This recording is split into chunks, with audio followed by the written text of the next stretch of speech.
Hello guys, bersama saya lagi dalam Alright Nopa Channel. Berita yang sedang hangat, viral, gempa di dalam sosial media, sahabat-sahabat semua. Apabila dikatakan kereta mewah disita, bekas setiausaha politik ya kepada seorang menteri pada era Kerajaan Perikatan Nasional tahun 2020 hingga tahun 2021 dalam satu jangka masa yang pendek, sahabat-sahabat semua. Wow, begitu hebat mengumpul kereta mewah ya yang bernilai ratusan ribu, mungkin juga jutaan ringgit, sahabat-sahabat semua. Jadi menarik ya untuk kita kongsikan info ini agar ramai rakyat di luar sana ya peka ya, dengan isu yang hangat diperkatakan ini. Dan Dr. Mujahid tolak politik takfiri dan kawaris katanya. Jadi tanpa buang masa, mari kita ikuti berita yang pertama ya, yang mana dikatakan Rolls Royce antara kereta mewah Datuk Seri bekas Setpol yang disita SPRM. Setpol itulah setiausaha politik kepada seorang menteri ya era Kerajaan Perikatan Nasional. Jadi mari kita ikuti kenyataan media ini.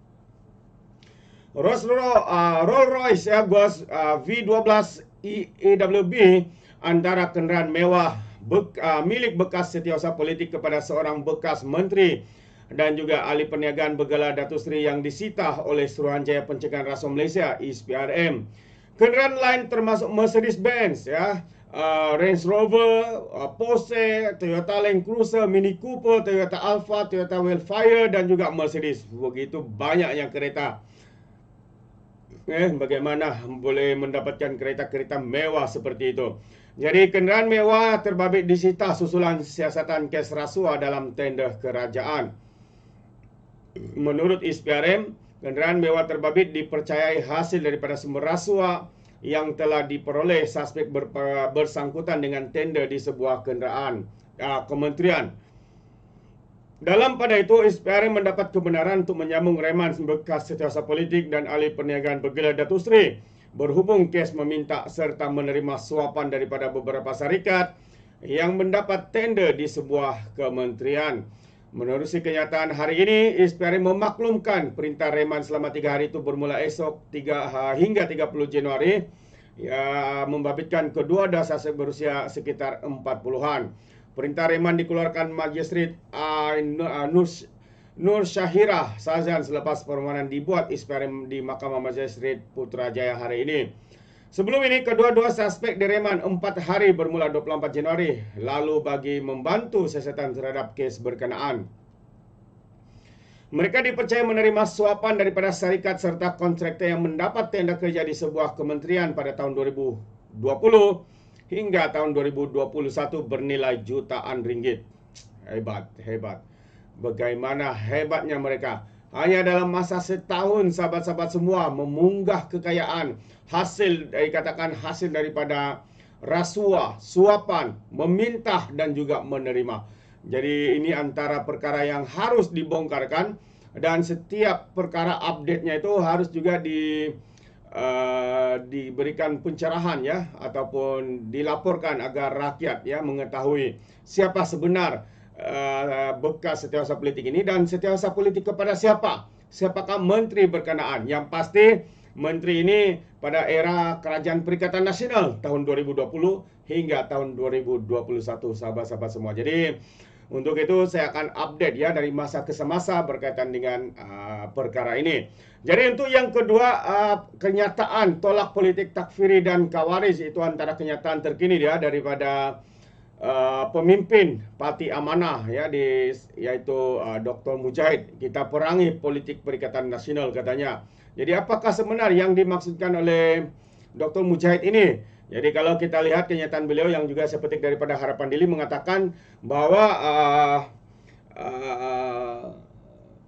pengerusi ini dia, pengerusi Pakatan Harapan Perak Senator Datuk Dr. Mujahid Yusof telah mengisytiharkan perang ke atas blok pembangkang Perikatan Nasional yang mengamalkan politik takfiri dan kawaris.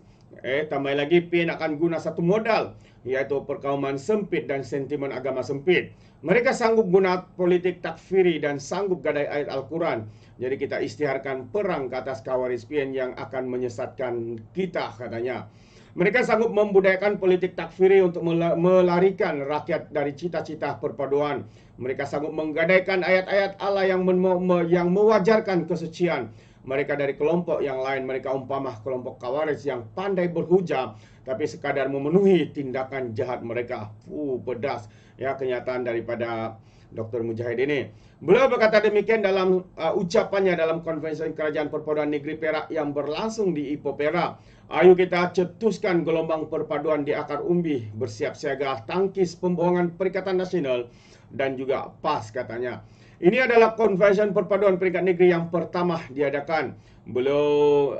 Menurut beliau, sentimen perkauman dan agama sempit, amalan takfiri dan Khawarij akan digunakan oleh pihak lawan untuk memecahkan perpaduan di antara Barisan Nasional dan Pakatan Harapan dan juga rakyat. Jadi terdahulu beliau mengingatkan peserta konvensi bahwa Perak telah menjuarai konsep kerajaan perpaduan sebelum ia diamalkan oleh kerajaan persekutuan.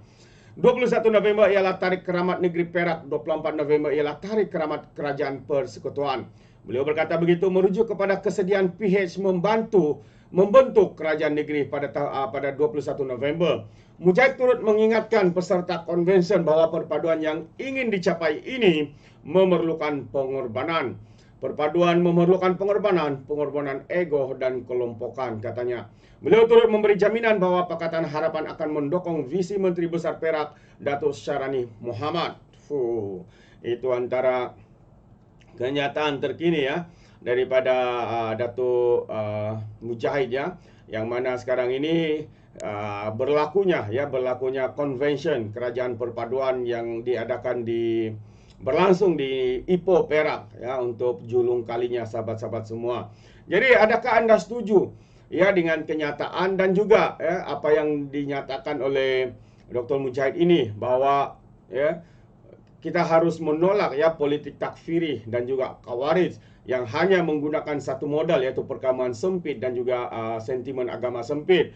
Jadi sahabat semua, jika anda setuju dan mungkin juga merasakan apa yang dikatakan ini adalah perkara yang patut ya, mungkin anda boleh berikan juga komen atau pandangan anda di dalam ruangan komen.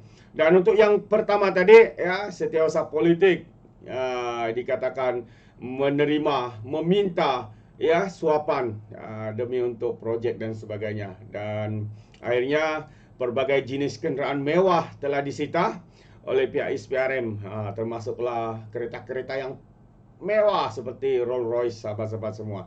Memang hebat ya. Ini berlaku tahun 2020 hingga 2021. Kita belum pasti siapa menterinya, tapi ramai di luar sana dapat membayangkan ya, perkara ini berlaku di dalam satu kementerian.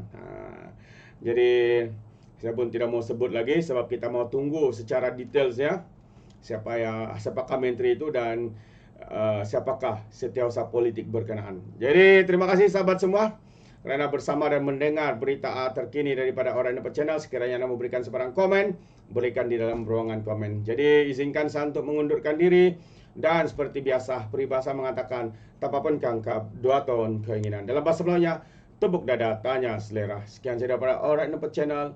Kita berjumpa lagi. Bye bye.